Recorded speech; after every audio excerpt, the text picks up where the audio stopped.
Okay guys, this is my my closure of my Benjamin NP2 review.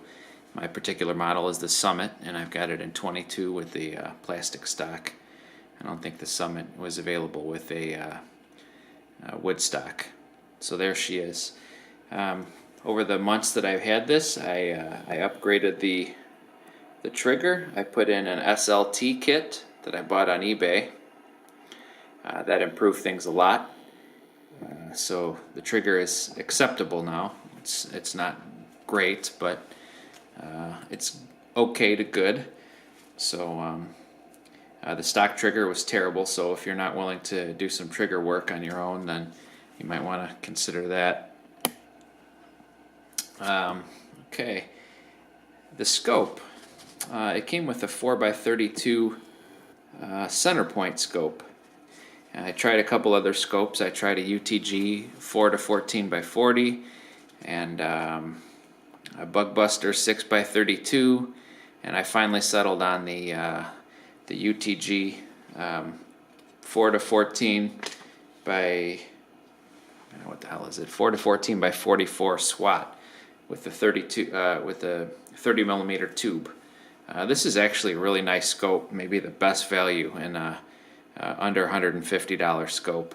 It's got side focus, you can see here.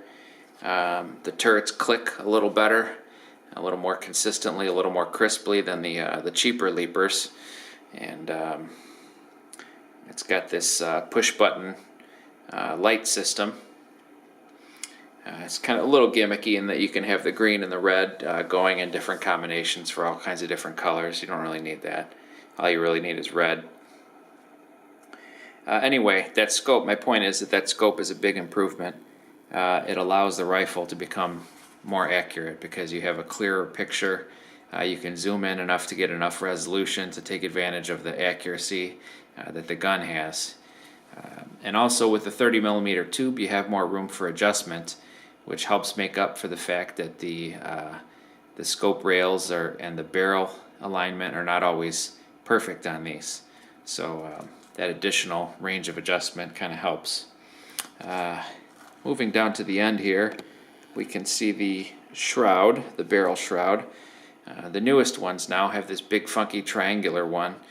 Mine is the old style round one, but you can see that goes for most of the length of the barrel, and it's properly quiet. It's very effective, and I would call it backyard friendly, even in the suburbs with nosy neighbors. So good job on that shroud, Crosman. You do have to be careful when you're cocking the gun not to twist it, because it's threaded on this point here where it tapers down. That little cone area there is kind of an adapter. And that's plastic, so if you tighten it down too much, you might crack that. But okay, and then the nitro piston, you can see here, some ad copy. I wonder if I can make this. Doesn't want to focus if I zoom in too much, but anyway, nitro piston too, very smooth and powerful. Mine's making 23 foot-pounds, which is good. I do have a buddy who's got an NP2 trail. It's only putting out 16 foot-pounds after, I don't know, a couple thousand rounds. So I don't know if mine just hasn't gotten weak yet, or if I got a better piston or what, but 23 foot-pounds is properly powerful. That's raccoon slaying power. One thing to check for is it does kick pretty hard because it's light, so you can see the screw hole right by the front rest there. Make sure you check the stock screws on each side of that frequently, and then the one at the back of the trigger guard also. I took those out, cleaned them with alcohol, and Loctited them with blue Loctite before I put them back in, and they haven't been backing out, so that seemed to have done the trick. One common complaint with this is that the comb of the stock is completely hollow. I mentioned that in an earlier video, and you can fix that.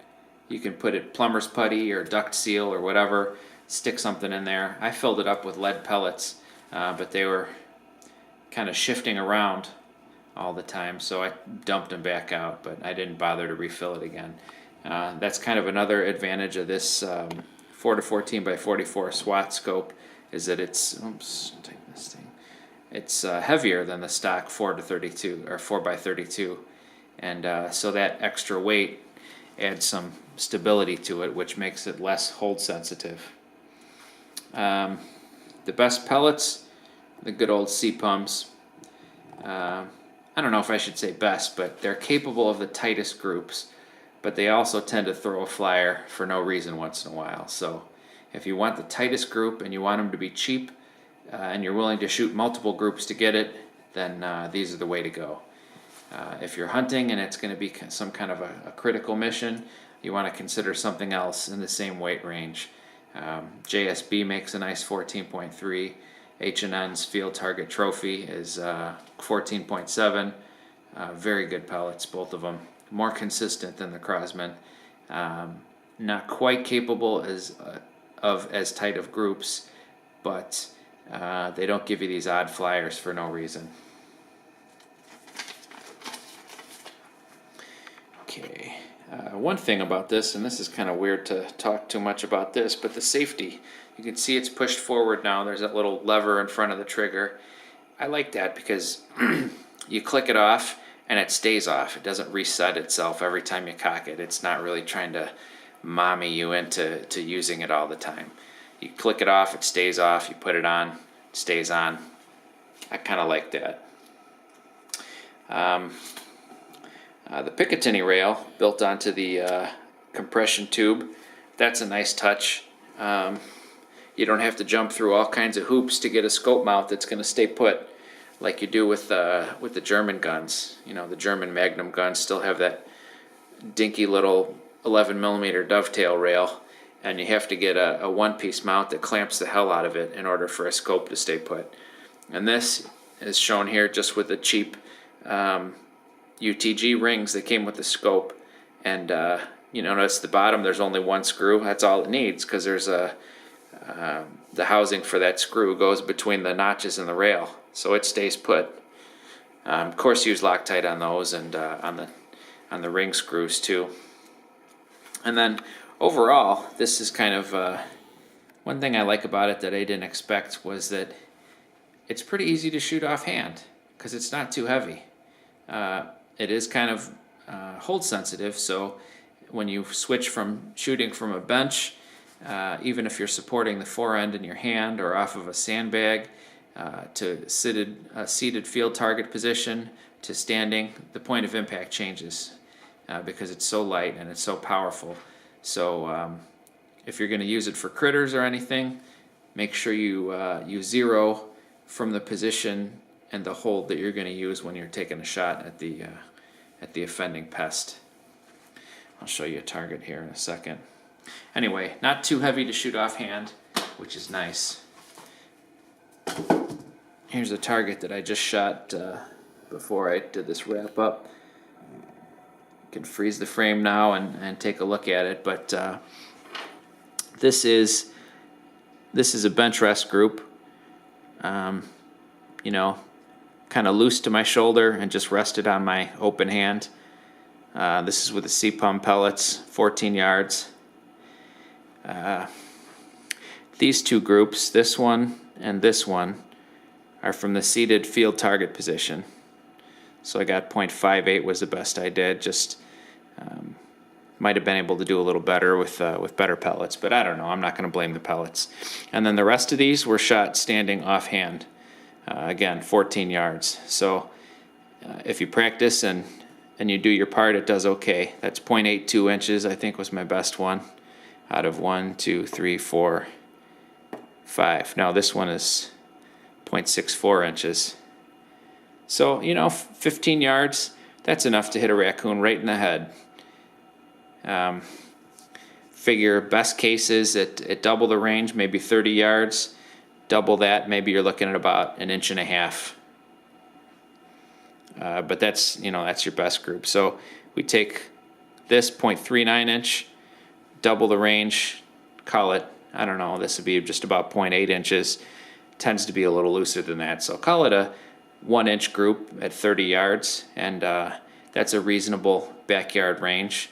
And but that's a best case scenario. So, you know, but it's definitely good enough to hit a squirrel in the upper chest, or a raccoon or a possum or whatever in the upper chest, and 23 foot-pounds is enough to blow right through them and really mess them up. So there you go. My final thoughts on the gun. I got this on sale. Pyramid was having some holiday sale or something, and I got the gun for about $116 shipped. I think it's worth that.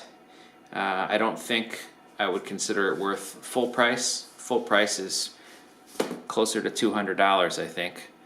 The 4x32 scope is a good one.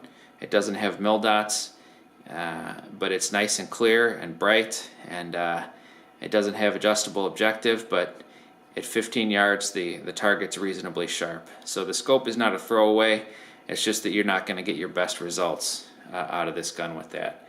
But if you're just using it for pest elimination and you know where the pests are going to be, you zero for that range, and that nice bright scope will it'll get it done for you. When you want to get a little more precision out of it, do some target shooting, get a scope like this. This 4-16 by 44 with the 30 millimeter tube. It'll take the recoil, and it's, you know, a nice action. If I was to mention anything, the focusing knob here, first of all, I love that it's a side focus. That's really nice, and kind of a built-in shade here is also nice, but this is really tight. And I think they did that because earlier iterations of the scope, that would tend to loosen up, and it would get so loose that it would be useless over time. The zoom action is well damped. It's just about right. And then the push button.